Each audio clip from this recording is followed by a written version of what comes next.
Thank you so much. I think I'm gonna be loud enough. I was asked to stand here.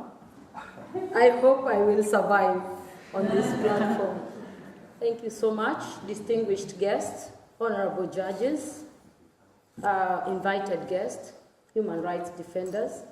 My name is Naomi Barasa from Kenya, Nairobi. I am very delighted to be here today, extremely humbled, and of course nervous to be in a Supreme Court and to be in front of judges.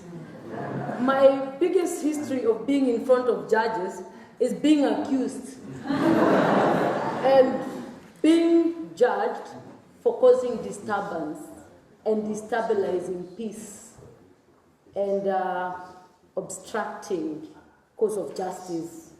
And so when I come with this kind of history, I get a bit nervous when I see judges, when I see judges, but I'm very, very humbled to be before us. Just a bit of my history, going down memory lane a bit. In 1989, as a very young woman, I witnessed a 12-year-old murdered in cold blood by the very guy we expected to protect and love her. This fellow who was known to be the husband.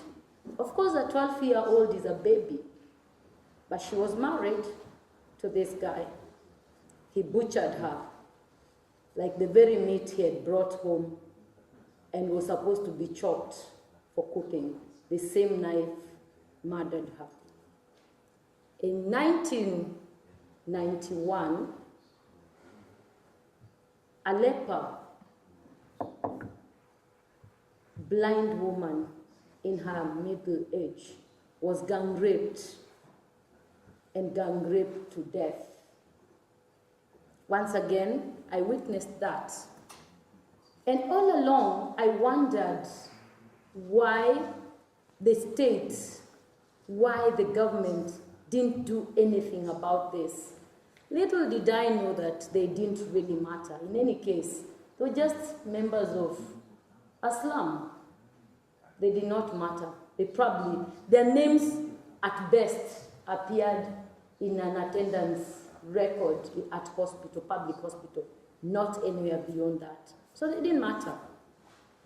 So I decided I was going to do something in my small ways. Of course, as a young girl, 17 years old, in the slum, powerless, there wasn't much I could do. But at least I had a mouth to make noise. So I chose to make noise. And I chose to make noise, but also to help to seek someone else amplify my noise. And so I set off my journey, mobilized people to protest about the violence against women in the slum, mobilized 1,000 people to do a demonstration about the killing of this middle-aged woman. Little did I know that that came with a price. I didn't know. So I continued with my business of making noise and saying, we are not going to stand it. People are not going to abuse other people's rights. Women, too, are human beings whose rights must be respected. And one day, I confronted a wife batterer. And the confrontation resulted to the wife being taken back to their family, the batterer being temporarily arrested and put in police custody, but then also being evicted in the neighborhood. That came with a price. The pain came close home when my brother paid with his life. He was murdered in cold blood as a revenge to what I was doing. So I had to make a choice. I had two hard choices. One hard choice was to surrender and say, oh my God, I didn't know this is what it brings, and I didn't know these would be the consequences. The next hard choice was to decide my brother's death is not going to be in vain, and so decide that his death would re-energize me more, and I would even get louder. And that's what I did. I decided to organize and organize. So this award wouldn't have come at a better time, when the world is experiencing shrinking civic space for human rights, where human rights defenders are being criminalized, where freedom of expression has become a criminal act. This award wouldn't have come at a better time, when the UDHR is turning 70. When the Declaration for Human Rights Defenders is turning 20. For me, it can only be a moment to re-energize my energy, to re-energize the million of us, the invisible voices, the human rights defenders in the grassroots. It only comes to vindicate what we have stood for. For many years, and I thank God for my parents, they never blamed me for bringing death to our home, because people who misunderstand you could have easily said, you see, it's because of you that we have lost so and so. But my parents said, Mommy, we will support you to the bitter end.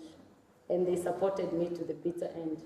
So it couldn't have come at a better time, when women in the grassroots are struggling with double burdens of raising their families, but also as frontliners for human rights defense.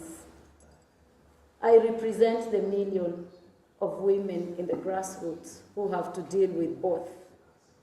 For me, this is a great moment. It reaffirms what we are doing. It re-energizes the work we are doing as human rights defenders. But most importantly, putting the work of human rights defenders in the proper space into the global map. So as human rights defenders, this award comes within a period where we are demanding the recognition that our work deserves. Recognition of Nobel Prize. And this is my mini Nobel Prize. I am so humbled. In conclusion, I just want to say that this award, I take it in my name, but it is a serious representation. I am a serious representation of all HRDs globally who are not able to be standing on this platform today. I represent them. The women in Bolivia, the women in Colombia, the women in Africa, the women in Kenya, the women in the slums that I grew up in. And for me, I want to remember all of those who have put their lives on the line for the world to be a better place. I really want to appreciate PBI, want to appreciate all the members of PBI. I also want to appreciate all the members of the Alliance for Lawyers at Risk for giving us this opportunity to be honored. I am extremely humbled. And I say thank you so much and bless you so much.